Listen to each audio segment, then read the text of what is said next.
തിരുവചനം തിരുവചനം. പിതാവിൻ്റെയും പുത്രൻ്റെയും പരിശുദ്ധാത്മാവിൻ്റെയും നാമത്തിൽ ആമേൻ.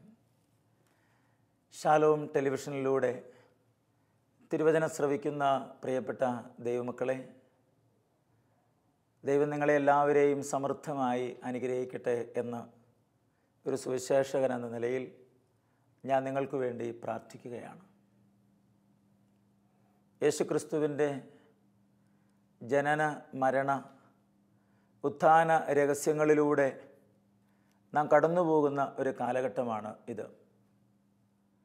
നോയമ്പിൻ്റെ അവസാന ദിവസങ്ങളിലൂടെ നാം കടന്നു പോകുമ്പോൾ പ്രിയപ്പെട്ട ദൈവമക്കളെ, നമ്മുടെ ജീവിതത്തിലേക്ക് കർത്താവ് ഇന്ന് ചൊരിയുന്ന ഏറ്റവും വലിയ അനുഗ്രഹം, ഉയർത്തെഴുന്നേറ്റ കർത്താവ് നമുക്ക് നൽകുന്ന ഏറ്റവും വലിയ അനുഗ്രഹം അവിടുത്തെ ആശീർവാദം തന്നെയാണ്. നമ്മുടെ കർത്താവ് ഉയർത്തെഴുന്നേറ്റ് സ്വർഗത്തിലേക്ക് പോകുന്ന, അല്ലെങ്കിൽ നമ്മുടെ കർത്താവ് ഈ ലോകത്തിൽ വന്ന് ഈ ലോകത്തിൽ ജീവിച്ച് സ്വർഗത്തിലേക്ക് ഉയർന്നു പോകുന്ന അവസാനത്തെ ചിത്രം, അതൊരു ഫോട്ടോയായി നാം എടുത്തു വയ്ക്കുകയാണ് എങ്കിൽ നാം കാണുന്നത് എന്തായിരിക്കും? നമ്മളെല്ലാവരെയും അനുഗ്രഹിച്ചുകൊണ്ട് സ്വർഗത്തിലേക്ക് കടന്നു പോകുന്ന കർത്താവിനെയാണ് നാം കാണുക. അതെ പ്രിയപ്പെട്ട ദൈവമക്കളെ, പ്രത്യാശ നഷ്ടപ്പെട്ട മനുഷ്യന് പ്രത്യാശയായി കർത്താവ് കടന്നു വന്നിരിക്കുകയാണ്. ക്രൈസ്തവ വിശ്വാസത്തിൻ്റെ കാതൽ എന്ന് പറയുന്നത് ഉയർത്തെഴുന്നേറ്റ ക്രിസ്തുവിലുള്ള വിശ്വാസമാണ്. യേശുക്രിസ്തു ഉയർത്തെഴുന്നേറ്റു എന്നതാണ് നമ്മുടെ വിശ്വാസത്തിൻ്റെ ആധാരം തന്നെ. നമുക്കറിയാം, അപ്പസ്തോലന്മാരുടെ ജീവിതത്തിലൂടെ കടന്നു പോകുമ്പോൾ യേശുക്രിസ്തുവിനെ ഒറ്റിക്കൊടുക്കുന്ന യൂദാസ്, അതുപോലെ യേശുവിനെ തള്ളിപ്പറയുന്ന പത്രോസ് അപ്പസ്തോലൻ, പ്രശ്നം വന്നപ്പോൾ ഇട്ടേച്ചു പോകുന്ന മറ്റ് അപ്പസ്തോലന്മാർ, വാസ്തവത്തിൽ അവരൊക്കെ പ്രശ്നം വന്നപ്പോൾ ഇട്ടേച്ചു പോകാനുള്ള കാരണം, തള്ളിപ്പറയാനുള്ള കാരണം, ഒറ്റിക്കൊടുക്കാനുള്ള കാരണം ഈ ലോകത്തിൽ ജീവിക്കണം എന്ന് അവർക്ക് ആഗ്രഹമുണ്ടായിരുന്നത് കൊണ്ടാണ്. മരിച്ചു കഴിഞ്ഞാൽ തങ്ങൾക്ക് എന്ത് സംഭവിക്കും എന്ന് അവർ അജ്ഞരായിരുന്നു. അതുകൊണ്ട് തന്നെ യേശുക്രിസ്തുവിനെ പടയാളികൾ പിടിച്ചുകൊണ്ടുപോകുന്ന അവസരത്തിൽ എല്ലാം അവസാനിച്ചു എന്ന് കരുതിയിരുന്നവരാണ് അവർ. പത്രോസ് തള്ളിപ്പറഞ്ഞതും യൂദാസ് ഒറ്റിക്കൊടുത്തതും മറ്റ് അപ്പസ്തോലന്മാർ ഇട്ടേച്ചു പോയതുമൊക്കെ ബൈബിളിൽ വിശുദ്ധീകരിക്കുമ്പോൾ ഒരു കാര്യം നാം തിരിച്ചറിയേണ്ടതായിട്ടുണ്ട്. അവരൊക്കെ ദുർബലരായ മനുഷ്യരായിരുന്നു. പക്ഷേ പിന്നീട് അപ്പസ്തോലന്മാരുടെ ജീവിതത്തിലൂടെ നമ്മൾ കടന്നു പോകുമ്പോൾ അവരുടെ എല്ലാവരുടെയും അന്ത്യം അതിദാരുണമായി, ചിലർ കഴുത്ത് വെട്ടപ്പെടുന്ന അവസ്ഥ, ചിലർ കുന്തത്താൽ കുത്തപ്പെട്ട് മരിക്കുന്ന അവസ്ഥ, ചിലരെ അഗ്നികുണ്ഡത്തിലേക്ക് വലിച്ചെറിയുന്നു, പത്രോസിനെ തലകീഴായി കുരിശിൽ തറച്ചു കൊള്ളുന്നു. യോഹന്നാൻ കട്ടിലേക്ക് കിടന്ന് മരിച്ചാലും യോഹന്നാനെ അതിനു മുമ്പേ എണ്ണയ്ക്കകത്തേക്ക് ഇടുന്നുണ്ട്. അങ്ങനെ അതിദാരുണമായ പീഡകൾ ഏറ്റെടുക്കുമ്പോൾ അവരാരും ക്രിസ്തുവിനെ തള്ളിപ്പറഞ്ഞിട്ടില്ല. ക്രിസ്തുവിനോടുകൂടെ ഉയർത്തെഴുന്നേറ്റ കർത്താവിനെ അവർ കണ്ടു എന്നതിൻ്റെ ഏറ്റവും പ്രധാനപ്പെട്ട തെളിവാണ് സഹനത്തിൻ്റെ മുമ്പിൽ പിന്നീട് അവർ പതറാതെ നിന്നത്. അപ്പോൾ അതുകൊണ്ട് പ്രിയപ്പെട്ട ദൈവമക്കളെ, ഉയർത്തെഴുന്നേറ്റു, കർത്താവ് ഉയർത്തെഴുന്നേറ്റു എന്ന് പറയുമ്പോൾ നമുക്കത് വിശ്വസിക്കാനായിട്ട് ബുദ്ധിമുട്ടുണ്ടാവേണ്ട കാര്യമില്ല. അത് അപ്പസ്തോലന്മാരുടെ ജീവിതത്തിലേക്ക് നോക്കിയാൽ മാത്രം മതി. ഈ ലോകത്തിൽ ധാരാളം ആളുകൾ ജനിച്ചിട്ടുണ്ട്, മരിച്ചിട്ടുണ്ട്. എന്നാൽ മരിച്ചതിന് ശേഷം ഉയർത്തെഴുന്നേറ്റ് തൻ്റെ ശിഷ്യന്മാരോട് സംസാരിച്ചിട്ടുള്ള ഏക വ്യക്തി, ഏക ദൈവം യേശുക്രിസ്തു മാത്രമാണ്. അതുകൊണ്ട് ഉയർത്തെഴുന്നേറ്റ് കർത്താവ് അപ്പസ്തോലന്മാരുടെ മുമ്പിൽ പ്രത്യക്ഷപ്പെട്ടതുകൊണ്ട് മാത്രമാണ് അവർക്ക് പിന്നീട് ക്രിസ്തുവിന് വേണ്ടി ജീവിക്കാനായിട്ട് ഒരു ധൈര്യം ഉണ്ടാകുന്നത്. 1 കൊറിന്തോസ് 15-ാം അധ്യായം 12-13 നാം ഇപ്രകാരം വായിക്കുകയാണ്: ക്രിസ്തു മരിച്ചവരിൽ നിന്ന് ഉയർപ്പിക്കപ്പെട്ടതായി പ്രഘോഷിക്കപ്പെടുന്നെങ്കിൽ മരിച്ചവർക്ക് പുനരുത്ഥാനം ഇല്ല എന്ന് നിങ്ങളിൽ ചിലർ പറയുന്നത് എങ്ങനെ? മരിച്ചവർക്ക് പുനരുത്ഥാനം ഇല്ലെങ്കിൽ ക്രിസ്തുവും ഉയർപ്പിക്കപ്പെട്ടിട്ടില്ല. പ്രിയപ്പെട്ട ദൈവമക്കളെ, യേശുക്രിസ്തു മരിച്ച് ഉയർത്തെഴുന്നേറ്റത് നമുക്ക് വേണ്ടിയിട്ടാണ്. യേശുക്രിസ്തു മരിച്ച് ഉയർത്തെഴുന്നേറ്റത് കൊണ്ട് തന്നെയാണ് നമുക്കൊക്കെ മരിക്കാനായിട്ടൊരു ധൈര്യമുള്ളത്. പ്രിയപ്പെട്ടവരെയും, ആരെങ്കിലും മരിച്ചവരുടെ ഇടയിൽ അല്ലെ മരിക്കുന്നവരുടെ അടുത്ത് പോയിരുന്നിട്ടുണ്ടെങ്കിൽ, നമ്മുടെ അപ്പനോ അമ്മയോ പ്രിയപ്പെട്ടവരോ ബന്ധുക്കളോ സുഹൃത്തുക്കളോ ആരെങ്കിലും മരിക്കുന്നു, ആ മരണത്തിൻ്റെ നിമിഷം നാം അവരുടെ അടുത്തായിരിക്കുന്നു എന്ന് കരുതുക. പ്രത്യാശയോടെ ഈ മണ്ണിൽ ജീവിച്ചിട്ടുള്ള, വിശ്വാസത്തോടെ ജീവിച്ചിട്ടുള്ള വ്യക്തികൾ മരിക്കുമ്പോൾ അവരുടെ മുഖത്ത് വലിയ സന്തോഷമാണ്.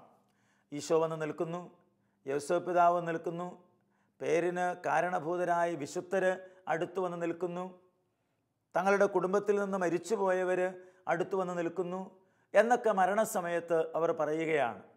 ചിലരുടെ മുഖത്ത് വലിയ പുഞ്ചിരിയാണ്, വലിയ സന്തോഷത്തോടെ പുഞ്ചിരിച്ചുകൊണ്ട് അവർ മരിക്കുകയാണ്. മരിക്കുന്ന സമയത്ത് ആരും കണ്ണുകൾ അടച്ചല്ല മരിക്കുന്നത്, കണ്ണ് തുറന്നു പിടിച്ചാണ് എല്ലാവരും മരിക്കുക. കണ്ണ് തുറന്ന് പിടിച്ച് മരിച്ചു കഴിയുമ്പോൾ അടുത്ത് നിൽക്കുന്നവർ ആ കണ്ണ് തിരുമി അടയ്ക്കുന്നില്ല എങ്കിൽ ആ കണ്ണടയുകയില്ല, ആ കണ്ണ് അങ്ങനെ തന്നെ തുറന്നു തന്നെ ഇരിക്കും. അപ്പോൾ കണ്ണ് തുറന്നിരിക്കുമ്പോഴാണ് ആത്മാവ് സ്വർഗത്തിലേക്ക് ഉയർന്നു പോകുന്നത്. അതിൻ്റെ കാരണം തങ്ങളെ കൂട്ടിക്കൊണ്ടു പോകാനായിട്ട് വരുന്ന ആ വിശുദ്ധരുടെ അകമ്പടി, പരിശുദ്ധ അമ്മയുടെയും വിശുദ്ധരുടെയും ആ സാന്നിധ്യം ആ മരിക്കുന്ന വ്യക്തികൾ കാണുന്നുണ്ട്. യേശുക്രിസ്തു കുരിശിൽ കിടന്ന് പിടഞ്ഞു പിടഞ്ഞ് മരിക്കുകയാണ്. അങ്ങനെ മരിക്കുന്ന അവസരത്തിൽ ഈശോ പറയുന്ന അവസാനത്തെ വാക്ക്, പിതാവേ, എൻ്റെ ആത്മാവിനെ നിൻ്റെ കരങ്ങളിലേക്ക് തരുന്നു എന്നാണ്. ഒരു വ്യക്തിയുടെയും ആത്മാവ് വ്രതാവിലാകുന്നില്ല. നമ്മുടെ ആത്മാവിനെ തമ്പുരാൻ്റെ കരങ്ങളിലേക്ക് നാം സമർപ്പിക്കാൻ വിളിക്കപ്പെട്ട ജീവിതമാണ് നമ്മുടെ ജീവിതം. എന്നെ കേൾക്കുന്ന പ്രിയപ്പെട്ട സഹോദര സഹോദരി, നമുക്കൊരു ജീവിതം ദൈവം തന്നിട്ടുണ്ട്. ആ ജീവിതം ക്രിസ്തുവിനോടുകൂടെ മരിച്ച് ക്രിസ്തുവിനോടുകൂടെ ഉയർക്കാനായിട്ടുള്ള ഒരു ജീവിതമാണ്. ലാസർ മരിച്ച് കഴിഞ്ഞ അവസരത്തിൽ ലാസറിൻ്റെ സഹോദരിമാരുടെ അടുക്കിലേക്ക് ഈശോ കടന്നു വരുന്നുണ്ട്. യോഹന്നാൻ്റെ സുവിശേഷത്തിൻ്റെ 11-ാം അധ്യായത്തിൽ നമ്മളത് വായിക്കുന്നുണ്ട്. അങ്ങനെ ഈശോ അവരുടെ അടുക്കിലേക്ക് വന്നു കഴിയുമ്പോൾ അവർ വളരെ വേദനയോടെ പറയുന്നൊരു വാക്കുണ്ട്, അങ്ങ് ഇവിടെ ഉണ്ടായിരുന്നുവെങ്കിൽ ഞങ്ങളുടെ സഹോദരൻ മരിക്കുമായിരുന്നില്ല. ഈശോ പറഞ്ഞു, ഞാനാണ് പുനരുത്ഥാനവും ജീവനും, എന്നിൽ വിശ്വസിക്കുന്നവൻ മരിച്ചാലും ജീവിക്കും. അപ്പോൾ ക്രിസ്തുവിൽ വിശ്വസിക്കുന്നവരാരും മരിക്കുന്നില്ല എന്ന് ഈശോ മർത്തായോടും മറിയത്തോടും പറയുകയാണ്. അവർ ഈശോയോട് പറയുന്നൊരു വാക്കുണ്ട്, സംശയത്തോടെ പറയുന്നൊരു വാക്കുണ്ട്, പുനരുത്ഥാനത്തിൽ ഞങ്ങളുടെ സഹോദരൻ ഉയർക്കുമെന്ന് ഞങ്ങൾക്ക് അറിയാം. ഉയർക്കില്ലേ എന്ന് കർത്താവ് ചോദിക്കുമ്പോഴാണ് അവരുടെ മറുപടി അങ്ങനെ വരുന്നത്, പുനരുത്ഥാനത്തിൽ ഞങ്ങളുടെ സഹോദരൻ ഉയർക്കുമെന്ന് ഞങ്ങൾക്കറിയാം. അപ്പോൾ ഈ മർത്തായും മറിയുമൊക്കെ ഒരു പ്രത്യാശയുള്ള മനുഷ്യരാണ്. മരണത്തിനപ്പുറം ഒരു ജീവിതമുണ്ടെന്നും പുനരുത്ഥാനമുണ്ട് എന്നുമൊക്കെ വിശ്വസിക്കുന്ന തരത്തിലാണ് അവർ മുന്നോട്ട് പോയിക്കൊണ്ടിരിക്കുന്നത്. കാരണം യഹൂദന്മാരുടെ ഇടയിൽ തന്നെ പുനരുത്ഥാനമില്ല എന്ന് വിശ്വസിക്കുന്ന ഒരു വിഭാഗമുണ്ട്, അവർ സദുക്കായരാണ്. പരിസയരാണ് പുനരുത്ഥാനമുണ്ടെന്ന് വിശ്വസിക്കുന്നവർ. അതുപോലെ തന്നെ നിയമജ്ഞരും പുനരുത്ഥാനമുണ്ട് എന്ന് വിശ്വസിക്കുന്നവരാണ്. യഹൂദന്മാരിൽ തന്നെ ഒരു വിഭാഗമാണ് സദുക്കായരും. അവർ വിശ്വസിക്കുന്നില്ല, മരണത്തിനപ്പുറം ഒരു ജീവിതമുണ്ടെന്ന് വിശ്വസിക്കാത്തവരാണ് അവർ. എന്നാൽ മർത്തായും മറിയവും അങ്ങനെയുള്ള വിഭാഗത്തിൽപ്പെട്ടവരല്ല. പുനരുത്ഥാനമുണ്ടെന്നും പുനരുത്ഥാനത്തിൽ തങ്ങളുടെ സഹോദരൻ ഉയർത്തെഴുന്നേൽക്കുമെന്നും വിശ്വസിക്കുന്ന ഒരവസ്ഥയിലാണ് അവർ മുന്നോട്ട് പോകുന്നത്. അപ്പോൾ പ്രിയപ്പെട്ട ദൈവമക്കളെ, നമ്മുടെ കർത്താവ് ഉയർത്തെഴുന്നേൽക്കുകയാണ്. ഈശോയെ അടക്കിയതിന് ശേഷം ഈശോയെ അടക്കാനായിട്ട് കൊണ്ടുപോകുന്നത് അരിമത്ഥ്യക്കാരൻ ജോസഫാണ്. അത് യേശുവിൻ്റെ രഹസ്യ ശിഷ്യനായിരുന്നുവെന്ന് യോഹന്നാൻ ശ്ലീഹ എടുത്തു പറയുന്നുണ്ട്. യേശുക്രിസ്തുവിൻ്റെ രഹസ്യ ശിഷ്യൻ. അപ്പോൾ യേശുക്രിസ്തുവിന് പരസ്യ ശിഷ്യന്മാരും ഉണ്ടായിരുന്നു, രഹസ്യ ശിഷ്യന്മാരും ഉണ്ടായിരുന്നു എന്ന് വേണം നമുക്ക് മനസ്സിലാക്കാനായിട്ട്. എന്തായാലും ഈ അരിമത്ഥ്യക്കാരനായ ജോസഫ് യേശുക്രിസ്തുവിൻ്റെ ശരീരം ചോദിച്ചു വാങ്ങി കൊണ്ട് അടക്കാനായിട്ട് കൊണ്ടുപോവുകയാണ്. നിക്കോദേമോസും കൂടെ ഉണ്ടായിരുന്നു എന്നാണ് യോഹന്നാൻ ശ്ലീഹ രേഖപ്പെടുത്തി വച്ചിരിക്കുക. നിക്കോദേമോസ് രാത്രിയിൽ ഈശോയെ കാണാനായിട്ട് വന്ന ആളാണ്. നിക്കോദേമോസ് യേശുവിനെ അന്നു മുതൽ അനുഗമിച്ചിരുന്നു എന്ന് വേണം മനസ്സിലാക്കാനായിട്ട്. എന്തായാലും അവർ യേശുവിനെ കൊണ്ടുപോയി അടക്കുന്നു. എല്ലാ ദിവസവും യേശുവിൻ്റെ ആ കല്ലറയിലേക്ക് അവർ ചെല്ലുകയാണ്. 3-ാം ദിവസം ചെല്ലുമ്പോൾ ആ കല്ലറ അവിടെ തുറന്ന് കിടക്കുന്നതായിട്ടാണ് കാണുക. കല്ലറ തുറന്നു കിടക്കുന്ന അവസരത്തിൽ മഗ്ദലന മറിയം ഈ കാര്യം പറയാനായിട്ട് പത്രോസിൻ്റെ അടുക്കിലേക്ക് ഓടുകയാണ്. വിശുദ്ധ പത്രോസ് വന്ന് അകത്തോട്ട് കയറി നോക്കുമ്പോൾ ആ കച്ചയല്ലാതെ മറ്റൊന്നും കാണുന്നില്ല. പത്രോസ് അപ്പസ്തോലന് കാര്യം മനസ്സിലായി, ഈശോ ഉയർത്ത് എഴുന്നേറ്റ് കഴിഞ്ഞിരിക്കുന്നു എന്ന്. വളരെ സങ്കടത്തോടെ ഈ മഗ്ദലന മറിയം വളരെ വേദനയോടെ ഈശോയുടെ ശരീരം ആരായി എടുത്തുകൊണ്ട് പോയത് എന്ന് പറഞ്ഞ് വിലപിക്കുന്ന ഒരു രംഗമുണ്ട്. ആരാണ് എടുത്തുകൊണ്ട് പോയത്, എൻ്റെ ഗുരു എവിടെയാണ് എന്ന് പറഞ്ഞ് വിലപിച്ചുകൊണ്ടിരിക്കുമ്പോൾ ഒരു തോട്ടക്കാരൻ അവിടെ നിൽക്കുകയാണ്. ആ തോട്ടക്കാരൻ്റെ അടുക്കിലേക്ക് ചെല്ലുകയാണ്. എൻ്റെ ഗുരുവിനെ നിങ്ങൾ കണ്ടോ? എൻ്റെ ഗുരുവിനെ ആരാ എടുത്തുകൊണ്ട് പോയത്? എവിടെയാണെന്ന് പറയുമോ? ഞാൻ വന്ന് എടുത്തുകൊണ്ട് പോയിക്കൊള്ളാം. യേശു ആരോഗ്യ ദൃഢഗാത്രനായൊരു മനുഷ്യനാണ്. ആ വ്യക്തിയെ എടുത്തുകൊണ്ട് പോകാം എന്ന് പറയാൻ തക്ക വിധത്തിൽ മഗ്ദലന മറിയം അപ്രകാരം സംസാരിക്കുകയാണ്. പ്രിയപ്പെട്ട ദൈവമക്കളെ, ആ സംഭാഷണം മുന്നോട്ട് പോകുമ്പോൾ ആ മറിയത്തിൻ്റെ തീഷ്ണത കണ്ട്, ആ വാക്കുകൾ കണ്ട് കർത്താവ് പറയുന്ന ഒരു വാക്കുണ്ട്. മറിയത്തെ വിളിക്കുകയാണ്, മറിയം റബ്ബോനി. പ്രിയപ്പെട്ട ദൈവമക്കളെ, ആ അവസരത്തിൽ മറിയത്തിൻ്റെ കണ്ണ് തുറക്കപ്പെടുകയാണ്. ഉയർത്തെഴുന്നേറ്റ കർത്താവ് മറിയത്തോട് സംസാരിക്കുകയാണ്. ഉയർത്തെഴുന്നേറ്റ കർത്താവ് പിന്നീട് പലപ്പോഴും അപ്പസ്തോലന്മാർക്ക് പ്രത്യക്ഷപ്പെടുന്നുണ്ട്. ബൈബിൾ പണ്ഡിതന്മാർ പറയുന്നത് യേശുക്രിസ്തു ഉയർത്തെഴുന്നേറ്റ് പ്രത്യക്ഷപ്പെട്ടതെല്ലാം ഞായറാഴ്ചകളിലായിരുന്നു എന്ന് ഒരു വിശ്വാസമുണ്ട്. ഞായറാഴ്ചകളിലാണ് ഉയർത്തെഴുന്നേറ്റത് എന്ന്. അതിൻ്റെയൊക്കെ വെളിച്ചത്തിലാണ് ഞായറാഴ്ച കത്തോലിക്ക സഭ സാബതായി ആചരിക്കുന്നത് എന്നും പറയപ്പെടുകയാണ്. അപ്പോൾ അതുകൊണ്ട് പ്രിയപ്പെട്ട ദൈവമക്കളെ, നാം ഒരു സത്യം തിരിച്ചറിയണം. മഗ്ദലന മറിയം ഉയർത്തെഴുന്നേറ്റ കർത്താവിനെ കണ്ടു. പത്രോസ് അപ്പസ്തോലൻ ഉയർത്തെഴുന്നേറ്റ കർത്താവിനെ കണ്ടു. ഉയർത്തെഴുന്നേറ്റ കർത്താവ് അപ്പസ്തോലന്മാരുടെ മുമ്പിൽ പലപ്പോഴും വന്ന് സംസാരിക്കുകയും അവർക്ക് ദൈവികമായ സന്ദേശം പകർന്നു കൊടുക്കുകയും ചെയ്തു. എമാവുസിലേക്ക് പോകുന്ന ശിഷ്യന്മാരുടെ പിന്നാലെ ഒരപരിചിതനെ പോലെ കർത്താവ് സഞ്ചരിക്കുന്നുണ്ട്. അങ്ങനെ സഞ്ചരിക്കുന്ന വേളയിൽ കർത്താവ് അവരോട് സംസാരിക്കുമ്പോൾ അവരോട് ചോദിക്കുക, നിങ്ങളെന്താ ഇങ്ങനെ ദുഃഖിച്ച് വേദനിച്ച് കടന്നു പോകുന്നത്? അപ്പോൾ അവർ യേശുക്രിസ്തുവിനെ കുറിച്ച് സംസാരിക്കുകയായിരുന്നു. ഞങ്ങളുടെ ഗുരു ഞങ്ങൾക്ക് നഷ്ടപ്പെട്ടു എന്ന വേദനയോടെയാണ് അവർ പറഞ്ഞ് കടന്നു പോകുന്നത്. ഈശോ അവരോട് പറയുകയാണ്, പോഷന്മാരെ, മോശയുടെ നിയമം നിങ്ങൾക്ക് അറിയാൻ പാടില്ലേ? അവൻ ഉയർത്തെഴുന്നേൽക്കണം എന്ന കാര്യം നിങ്ങൾ മനസ്സിലാക്കിയിട്ടില്ലേ? കർത്താവ് അവരോട് സംസാരിക്കുകയാണ്. കുറേ കഴിഞ്ഞപ്പോഴേക്കും അവരുടെ ഉള്ളങ്ങ് ജ്വലിക്കുകയാണ്. ഉയർത്തെഴുന്നേറ്റ കർത്താവ് അവരോട് സംസാരിക്കുമ്പോൾ അവരുടെ ഹൃദയം ജ്വലിക്കുകയാണ്. മുന്നോട്ട് പോവുകയാണ്. അവരെത്തേണ്ട ഗ്രാമത്തോട് അടുത്ത് കഴിഞ്ഞപ്പോൾ അവൻ പോകാനായിട്ട് ഭാവിച്ചു. പോകാൻ തുടങ്ങുന്ന സമയത്ത് ആ ശിഷ്യന്മാർ രണ്ടുപേരും കൂടെ പറയുകയാണ്, പോകരുത് നാഥ, ഞങ്ങളുടെ കൂടെ വസിച്ചാലും. അങ്ങനെ കർത്താവിനെ അവർ കൂടെ സ്വീകരിക്കുകയാണ്. ആ രാത്രിയിൽ ഭക്ഷണത്തിന് ഇരിക്കുന്ന അവസരത്തിൽ ഈശോയ്ക്ക് അവർ ഭക്ഷണം കൊടുത്തപ്പോൾ ഈശോ ആ ഭക്ഷണം എടുക്കുകയാണ്. ആ റൊട്ടിയെടുത്ത് ഉയർത്തി അത് ആശീർവദിച്ചു, അത് മുറിച്ചു. അതെടുക്കുന്നതും മുറിക്കുന്നതും കണ്ടപ്പോൾ പെസഹാ ദിവസം ഈശോ ചെയ്ത പ്രവൃത്തി അവരുടെ മനസ്സിലേക്ക് ഓർമ്മ വന്നു. ആ അപ്പമെടുത്ത് ഉയർത്തി ആശീർവദിച്ച് മുറിച്ച അതേ സമയത്ത് അവർ യേശുവിനെ ഓർത്തു. യേശുവിനെ ഓർത്ത ആ സെക്കൻഡിൽ ഈശോ അപ്രത്യക്ഷമായി.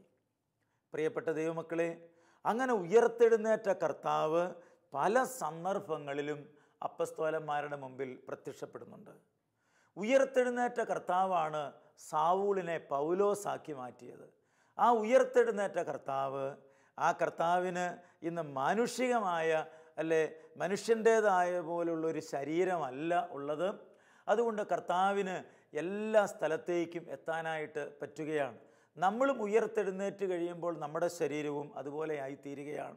നമുക്കും ചിന്തിക്കുന്ന സ്ഥലത്തേക്ക് എത്തിച്ചേരാനായിട്ട് പറ്റുന്ന വിധത്തിൽ കർത്താവ് നമ്മളെയും ഉയർത്തുകയാണ്.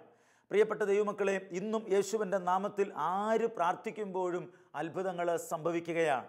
യേശുവിൽ വിശ്വസിക്കാനായിട്ട് ചില ആളുകൾക്ക് ബുദ്ധിമുട്ടാണ്. കാരണം യേശുക്രിസ്തു ഉയർത്തെഴുന്നേറ്റ അവസരത്തിൽ ഉയർക്കുന്നതിന് മുമ്പ് തന്നെ ഉയർക്കും എന്നുള്ള കാര്യം അറിയാമായിരുന്നതുകൊണ്ട് ചില യഹൂദ പുരോഹിതന്മാർ കുറേ ആളുകളെ ഇങ്ങനെ ചട്ടം കെട്ടി പറഞ്ഞു വച്ചിരിക്കുകയാണ്.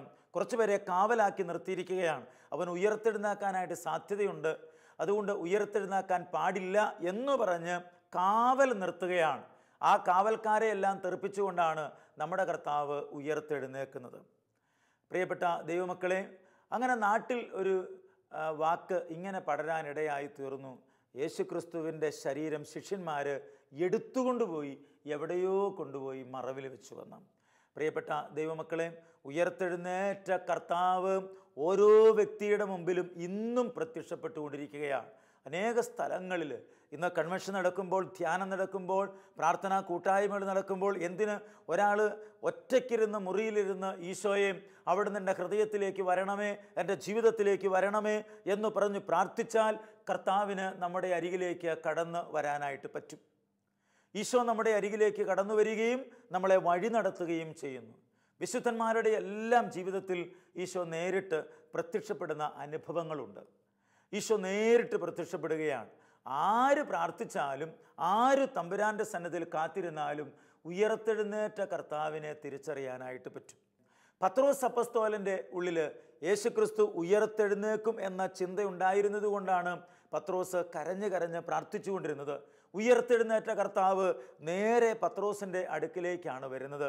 സങ്കടപ്പെട്ട് ഭാരപ്പെട്ട് വിഷമിച്ചിരിക്കുന്ന പത്രോസിൻ്റെ അടുക്കിലേക്ക്, ഒറ്റിക്കൊടുത്തതിൻ്റെ വേദനയുണ്ട് പത്രോസിൻ്റെ ഉള്ളിൽ. ആ പത്രോസിൻ്റെ അടുക്കിലേക്ക് കർത്താവ് കടന്നു വരികയാണ്. ആ കർത്താവിനെ പത്രോസ് നേരെ കണ്ടതുകൊണ്ടാണ് വർഷങ്ങൾക്ക് ശേഷം പത്രോസിനെ കൊല്ലാൻ പിടിക്കുമ്പോൾ, എന്നെ നേരെ കുരിശിൽ തറച്ച് കൊല്ലരുത്, എന്നെ തലകീഴായി കുരിശിൽ തറച്ചാൽ മതി, നേരെ കുരിശിൽ കിടന്ന് മരിക്കാനുള്ള യോഗ്യത എനിക്കില്ല എന്ന് പത്രോസ് അപ്പസ്തോലൻ പറയുന്നത്. പ്രിയപ്പെട്ട ദൈവമക്കളെ, എല്ലാ വിശുദ്ധന്മാരുടെയും ജീവിതത്തിൽ നമുക്ക് അങ്ങനെ കാണാനായിട്ട് പറ്റും. യേശുക്രിസ്തുവിനെ നേരിട്ട് കണ്ട സാവൂള് പൗലോസായി തീർന്ന് തൻ്റെ സുവിശേഷ വേലയുടെ അന്ത്യത്തിൽ റോമിൽ പൗലോസിനെ കൊല്ലാനായിട്ട് പിടിക്കുന്ന അവസരത്തിൽ പൗലോസ് അപ്പസ്തോലൻ പറയുന്നുണ്ട്, എൻ്റെ കഴുത്ത് ഞാൻ വെച്ച് തരാം എന്ന്. എവിടെയാണ് എൻ്റെ കഴുത്ത് വെച്ച് തരേണ്ടത്? നിങ്ങൾ ബലം പിടിക്കേണ്ട കാര്യമില്ല എന്ന് വളരെ സ്നേഹത്തോടെ പൗലോസ് അപ്പസ്തോലൻ മരണത്തിന് വേണ്ടി തൻ്റെ ജീവിതം വിട്ടുകൊടുക്കുകയാണ്. ക്രിസ്തുവിൻ്റെ ഉയർപ്പ് കാണാത്ത ഒരു വ്യക്തിക്ക് എങ്ങനെ മരണത്തിന് വേണ്ടി ജീവിതം വിട്ടുകൊടുക്കാനായിട്ട് പറ്റും? പൗലോസ് അപ്പസ്തോലൻ ഒരു റോമ പൗരനാണ്. റോമ പൗരന്മാരെ കഴുത്ത് വെട്ടിക്കൊല്ലാനേ പറ്റുകയുള്ളൂ. റോമ പൗരന്മാരെ തൂക്കിക്കൊല്ലാനായിട്ട് പറ്റുകയില്ല. പത്രോസിനെ കുരിശിൽ തറച്ച് കൊല്ലാനായിട്ട് പറ്റിയത് പത്രോസ് അപ്പസ്തോലൻ റോമ പൗരനായിരുന്നില്ല. യേശുക്രിസ്തുവിനെ അവർ കുരിശിൽ തറച്ച് കൊല്ലുകയാണ്. പ്രിയപ്പെട്ട ദൈവമക്കളെയും, നാം ഇവിടെ കാണുന്ന കാര്യം ഇതാണ്. ഈ പത്രോസ് അപ്പസ്തോലൻ കർത്താവിനെ നേരിട്ട് കാണുന്നു. പൗലോസ് അപ്പസ്തോലൻ യേശുക്രിസ്തുവിനെ നേരിട്ട് കാണുന്നു. ഒരു ദർശനത്തിലൂടെയാണ് പൗലോസ് അപ്പസ്തോലൻ യേശുവിനെ നേരിട്ട് കാണുന്നത്. അതൊരു ദർശനം തന്നെയാണ്, ഒരു ശരിയായ ദർശനമായിരുന്നുവെന്ന് മനസ്സിലാക്കാനായിട്ട് പറ്റുന്നത് 1 കൊരിന്തോസ് 11-ാം അധ്യായമൊക്കെ വായിക്കുമ്പോൾ വിശുദ്ധ കുർബാനയെക്കുറിച്ചുള്ള ശക്തമായ പ്രബോധനം പൗലോസ് അപ്പസ്തോലൻ നൽകുമ്പോൾ, പ്രിയപ്പെട്ട ദൈവമക്കളെ, അപ്പസ്തോലന്മാർ കണ്ടതുപോലെ തന്നെയാണ് പൗലോസ് അപ്പസ്തോലൻ അതിനെ വിവരിക്കുന്നത്. അത്രമാത്രം ആത്മാവിൽ വളർച്ചയുള്ള വ്യക്തിയായിരുന്നു. ഞാൻ പറഞ്ഞു വരുന്ന കാര്യം ഇതാണ്. ഇതിൻ്റെ എല്ലാം വെളിച്ചത്തിൽ നമുക്ക് മനസ്സിലാക്കാൻ പറ്റുന്ന ഒരു കാര്യമുണ്ട്. നമ്മുടെ കർത്താവ് ഉയർത്ത് എഴുന്നേറ്റ് ഇന്നും അനേകരുടെ മുമ്പിൽ പ്രത്യക്ഷപ്പെടുകയാണ്. യേശുക്രിസ്തു അനേകരുടെ മുമ്പിൽ പ്രത്യക്ഷപ്പെടുന്നതുകൊണ്ടാണ് ഒരു കൺവെൻഷൻ ഗ്രൗണ്ടിൽ പോലും യേശുവിൻ്റെ നാമം വിളിച്ച് പ്രാർത്ഥിക്കുമ്പോൾ അത്ഭുതകരമായ രോഗശാന്തി ഉണ്ടാവുക, ജനങ്ങൾക്ക് മാനസാന്തരം ഉണ്ടാവുക, പാപത്തിലും തിന്മയിലും ജീവിക്കുന്ന വ്യക്തികൾ ഒറ്റ നിമിഷം കൊണ്ട് മാറ്റമുണ്ടാവുക. ഞാൻ കണ്ടിട്ടുണ്ട് കൺവെൻഷനുകളിൽ ചിലരോട് ഞാനിങ്ങനെ ചോദിക്കാറുണ്ട്, വർഷങ്ങൾക്ക് മുമ്പ് ധ്യാനത്തിൽ പങ്കെടുത്ത് മദ്യപാനത്തിൻ്റെ ബന്ധനത്തിൽ നിന്ന് വിടുതൽ കിട്ടിയവരുണ്ടെങ്കിൽ കരമുയർത്താൻ പറയുമ്പോൾ അനേകം ആളുകൾ സ്റ്റേജിലേക്ക് കടന്നു വരാറുണ്ട്. പാപത്തിൻ്റെ ബന്ധനത്തിൽ നിന്ന് വിടുതൽ കിട്ടി വിശുദ്ധമായ ജീവിതം നയിക്കുന്ന ധാരാളം വ്യക്തികൾ ഈ കാലഘട്ടത്തിലുണ്ട്. നാനാജാതി മതസ്ഥരായ ആളുകൾ ക്രിസ്തുവിനെ സ്വന്തമാക്കി ക്രിസ്തുവിനായി ജീവിതം സമർപ്പിച്ചിരിക്കുന്ന വ്യക്തികൾ. അതുകൊണ്ട് പ്രിയപ്പെട്ട ദൈവമക്കളെ, ചരിത്രത്തെ രണ്ടായി കീറി മുറിച്ചവനാണ് നമ്മുടെ കർത്താവ്. നമ്മൾ ഈ കഴിഞ്ഞ ആഴ്ചകളിലൊക്കെ നോയമ്പ് നോറ്റ് ഉപവാസമെടുത്ത് പ്രാർത്ഥിച്ച് കർത്താവിൻ്റെ ഉയർപ്പിന് വേണ്ടി ഒരുങ്ങുകയായിരുന്നു. ആ ഉയർത്തെഴുന്നേറ്റ കർത്താവ് നമ്മുടെ ഉള്ളിൽ നിൽക്കുന്നുവെങ്കിൽ അവൻ പാപത്തെയും മരണത്തെയും ശാപത്തെയും തിന്മകളെയും എല്ലാം പരാജയപ്പെടുത്തി ഉയർത്ത് എഴുന്നേറ്റവനാണ്. അതുകൊണ്ട് മരണത്തിന് ഇനി നമ്മുടെ മേൽ യാതൊരു അധികാരവുമില്ല. മരണമേ, നിന്റെ ദംശനം എവിടെ എന്ന് അപ്പസ്തോലനായ പൗലോസ് ചോദിക്കുകയാണ്. മരണത്തിന് ഇനി നമ്മുടെ മേൽ ഒന്നും ചെയ്യുക സാധ്യമല്ല. അതാ ഞാൻ നേരത്തെ സൂചിപ്പിച്ചത്, നമ്മുടെ കുടുംബത്തിൽ നിന്ന് മരിക്കുന്നവരും നമ്മളൊക്കെ മരിക്കുമ്പോഴും കണ്ണ് തുറന്നു പിടിച്ചാണ് മരിക്കുന്നത് എന്ന് ഞാൻ നേരത്തെ സൂചിപ്പിച്ചു. അതിൻ്റെ കാരണം നമുക്ക് മരണമില്ല.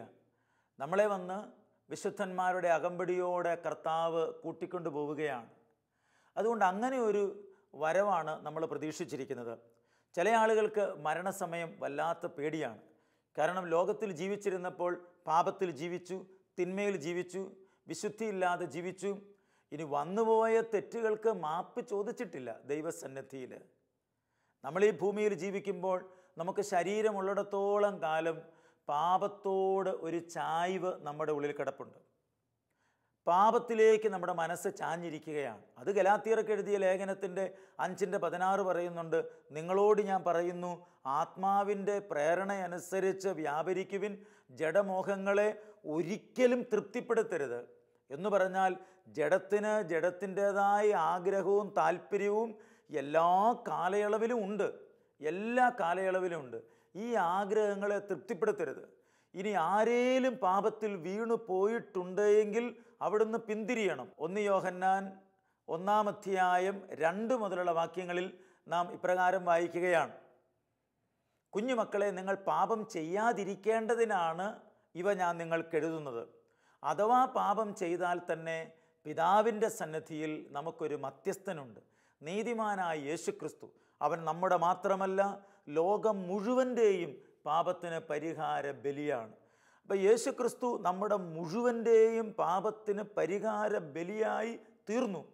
അങ്ങനെ ബലിയായി തീർന്നവൻ ഉയർത്തെഴുന്നേറ്റ് ഇന്നും ജീവിക്കുമ്പോൾ ആ യേശുവിലേക്ക് നോക്കി, എൻ്റെ കർത്താവേ, അങ്ങ് എനിക്ക് വേണ്ടിയാണല്ലോ പീഡ സഹിച്ച് മരിച്ചത്, ഉയർത്തെഴുന്നേറ്റ് ഇന്നും ജീവിക്കുന്നത് എന്ന് വിശ്വസിച്ചാൽ നമുക്കൊക്കെ രക്ഷയുണ്ട് പ്രിയരെ.